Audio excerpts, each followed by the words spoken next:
Welcome to episode 4 of Resourceful Explorations. Today we're making a paper crane. But this paper crane is going to be a little bit different because we're going to take a kind of self-reflective approach to it today and work that into our practice. Today all you're really going to need is a piece of paper and some scissors. It helps if you use a really thin piece of paper. Thicker paper is really difficult to fold. The first step is going to be turning it into a square. To do this, you're going to divide it in half, really focusing on those corners. You always go corner and then edge, and once you have those lined up, you're just going to push back from there. Next, I'm going to cut along here. I'm going to hold this really crisp.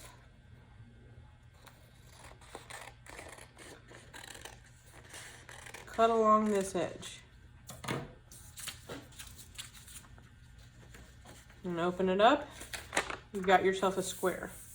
Now before you start your practice, I'd like you to answer these 4 questions. I hope that I can't wait for and what I miss the most is. Okay, so those 3 questions, and then once you've answered those and written those on your paper, you're going to start. So everything about origami is about precision. So again, our next fold is going to be corner to corner. Once you've got it locked in, slide back. The creases are really important. Make them strong. So now we've made an X. You're going to do long side to long side. Start with a corner, line up the straight side, lock it in, slide back, and crease. And go the other way. A lot of origami is going to start this way. We're just establishing our crease line. So corner, straight corner, crease. Okay, we want this kind of star pattern. Next, I'm going to fold it in half. Always think of this as kind of a bandana shape. Once I have my bandana shape, I'm going to turn it into a shield.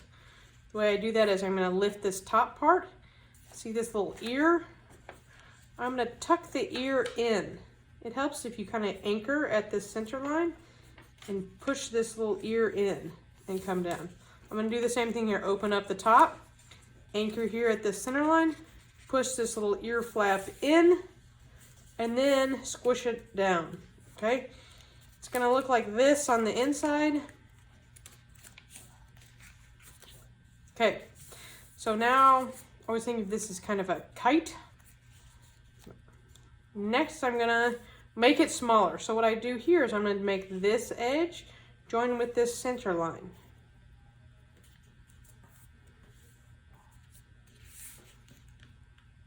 Bring this outside edge to the center line. And then what I do to this side, I'm going to do to the other side. I'm going to flip it to the center line, to the center line. Make your creases really good and firm. Okay, now I have my kite, and I'm going to fold this little head over right here, right along this edge. Okay, really nice and tight. Make sure you have these nice corners. Crease it with your fingernail. Now I'm going to fold it back open, and I'm going to tell you this is probably the trickiest part. So I'm going to take this top little guy, and I'm going to fold it to this seam right here, like this. Now you're going to kind of poke it to make it feel like a boat. Okay, right along that crease you already made. Okay, so now I kind of have a boat, and then I'm going to collapse the boat in like this. Boom. Now I'm going to flip it over. Do the other one. Open it up. I like to redo this crease. Open this top layer to that just to that crease. Kind of hold it there. Poke it in here to help you get a boat shape. And then, turns out you don't like your boat. You're going to collapse the boat Again, poke the corners in. There we go. Next, there's kind of looks the same, but one side has little leggies. You want to use the leggy side. And so now I have legs. I'm going to make these legs a lot skinnier. So what I'm going to do is I'm going to take this outside edge and match it with the center line. Outside edge to the center line. Okay, now I'm going to flip it over and do the same thing. Still on the leg side, outside edge to the center line, outside edge to the center line, and good. Next, I'm going to turn it to the side and open it up, and then open it up here. So from above, like this. And then I always think this looks like a little Doberman pinscher. And then once I have this, it should look the same on the other side. I'm going to take his little nose, and I'm going to flip his little nose up. I'm going to flip it over, take his little nose and flip it up. And now I'm going to turn it again and open. Flip it, open. Okay, we're getting close. Now we're going to take this part, and I'm going to fold it down, and it's going to stop here, and that's where I know to stop. I'm going to crease that really well because that's actually his wing.